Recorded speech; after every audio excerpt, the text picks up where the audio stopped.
cérémonie de remise de grade. Le sapeur de première classe, Romain Vilia, est nommé caporal.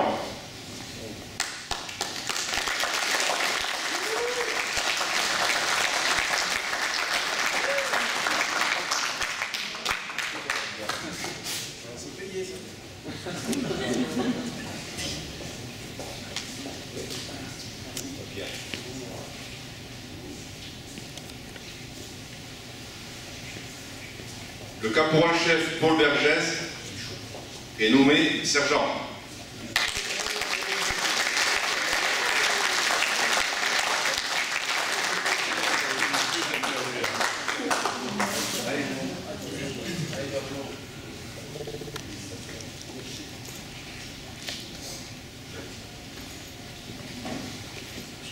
Le caporal-chef Adrien Albert est nommé sergent.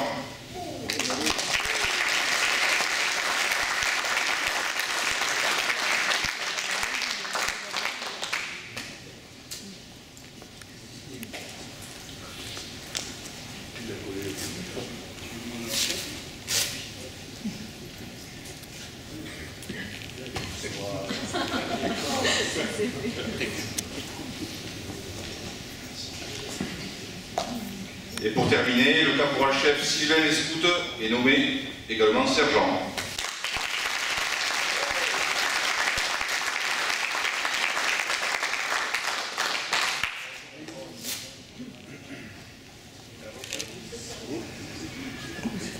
Chers amis, nous tenions tout d'abord à vous remercier pour avoir répondu présent à notre Sainte Barre. Cette année, encore une fois, nous passons la barre des 100 personnes. Nous sommes heureux et fiers de l'intérêt que vous portez à notre corps et surtout à cette soirée. Cette année a été une année exceptionnelle pour notre association. Nous avons intégré nos nouveaux locaux flambant neufs que nous avons inaugurés le week-end du 13 et 14 octobre 2023. Je vous garantis que celle-ci a été fêtée dignement.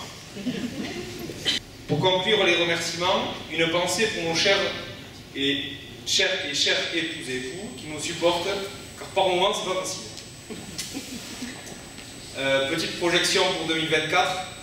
Donc pour nous ça va être une année chargée, car nous vous annonçons ce soir l'organisation d'un repas, bal et feu d'artifice le 13 juillet 2024.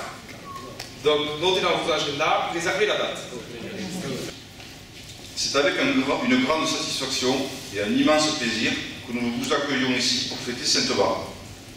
Cette cérémonie est un moment pour mettre à l'honneur des femmes et des hommes qui, chaque jour, veillent à la sécurité de leurs concitoyens. L'année 2023 aura été à nouveau une année assez intense. 970 interventions, dont 50% la journée. À travers ces interventions, je souhaite mettre à l'honneur votre sérieux, votre professionnalisme, votre technicité, qui sont à chaque fois reconnus. Permettez-moi de vous féliciter pour cela et pour l'image que vous donnez à notre centre de secours. Au niveau départemental, pour l'année 2023, le nombre d'interventions s'élève à 39 216, soit une augmentation de 2,29%. Le secours à personne que les pompiers effectuent par carence ambulancière est toujours majoritaire avec plus de 33 000 interventions, soit 84% de l'activité opérationnelle. Au niveau des sinistres feux de forêt, après la saison 2022 hors norme que l'on a connue, changeons de micro, dans le massif des Landes de Gascogne, la saison 2023 fut plus calme avec 172 feux pour 99 hectares brûlés. L'année 2023 est une année particulière pour le centre d'Agetmo avec la construction d'une nouvelle caserne moderne dotée d'une infrastructure revue et adaptée. Je remercie encore la commune d'Agetmo et la communauté de communes Challos-Tursan pour leur participation à ce projet d'envergure. Alors, monsieur le chef de centre, vous disiez, et monsieur le président de l'amicale, vous disiez le plaisir qui était le vôtre de nous accueillir ce soir. Sachez que c'est un plaisir partagé. C'est également l'occasion pour nous de saluer votre action et votre engagement. Vous avez rappelé l'inauguration de la caserne cette année. Ce fut un moment de grande amitié, de grande convivialité au cours duquel nous avons pu, après de longues années de projet, vous offrir une caserne digne de votre engagement, une caserne qui répond désormais aux besoins qui sont les vôtres, pour assurer vos missions de sécurité civile sur le territoire, sur les 17 communes qui sont dans votre premier ressort, mais également pour aller apporter du soutien dans d'autres communes quand cela est nécessaire. Alors, je veux également ici remercier les chefs d'entreprise qui libèrent des agents. Donc la commune prend sa part. Vous réalisez près de 1000 sorties annuelles, un peu moins cette année que l'an dernier.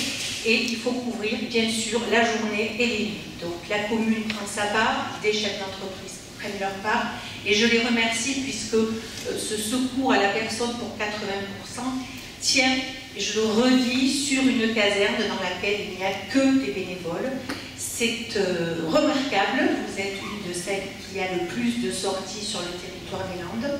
C'est absolument remarquable, mais c'est aussi extrêmement exigeant. Moi, je reparlerai un peu chiffres, parce que j'entends beaucoup de choses, donc je reparlerai un peu chiffres, parce que c'est vrai que je suis surtout ici quand même pour représenter le président du conseil départemental.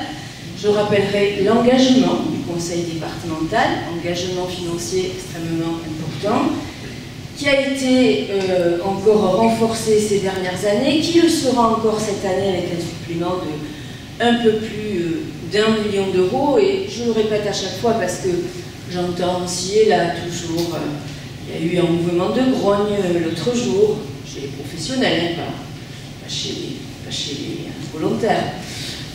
J'entends toujours ici et là des choses qui sont légitimes, des camions qu'on espère qui n'arrivent pas, et peut-être des gens où se disent qui n'ont pas tout imaginé, n'ont pas pensé à tout. D'ailleurs, merci à la commune, voilà. Merci à tous les élus. Voilà. Mais je rappellerai aussi que cette nouvelle caserne d'Agenmont, dont le projet a mûri, c'est vrai, pendant quelques années. Mais finalement, le résultat est intéressant, je pense. Cette caserne d'Agenmont, elle est une des dernières à être construite ou réhabilitée, et elle est dans un plan de réhabilitation et de construction des casernes qui a été lancé il y a maintenant de nombreuses années, avec un financement du SDIS important, département important, puisque je rappelle que le département finance le SDIS à hauteur de 65% de son budget. Et d'ailleurs, le président ne manque pas de rappeler cette année que les choses vont peut-être devoir évoluer un petit peu. Parce que dans ce département, nous avons pris l'habitude d'assumer sans demander d'augmentation aux communes. Peut-être que des discussions vont s'engager avec l'association des maires et avec l'État aussi, parce que le département aujourd'hui se trouve confronté à un certain nombre de sujets, et notamment le vieillissement de la population, qui vont amener énormément de besoins dans les années qui viennent, et que de toute façon, nous ne pourrons pas assumer tout seuls. Donc avant de vous libérer, depuis maintenant 3 ans, l'Amicale a décidé lors de sa campagne de calendrier de mettre en avant des associations. Cette année, nous avons apporté un éclairage pour la campagne sur l'association Colosse au pied d'argile de Saint-Paul-et-Dax, qui lutte contre les violences sexuelles et harcèlement en milieu sportif et éducatif. Grâce aux dons collectés, nous allons leur remettre ce soir un chèque d'un montant de 1 500 €. Donc je vais demander à la représentante de l'association de nous rejoindre.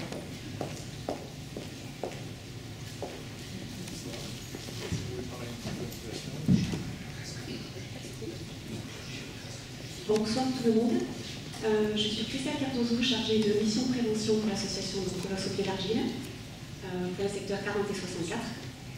Je viens représenter Sébastien qui n'a pas pu être présent ce soir. Donc il a préparé quand même une petite vidéo, mais il tenait vraiment à vous remercier pour ce don. Et après je vais vous parler un petit peu moi de mes actions.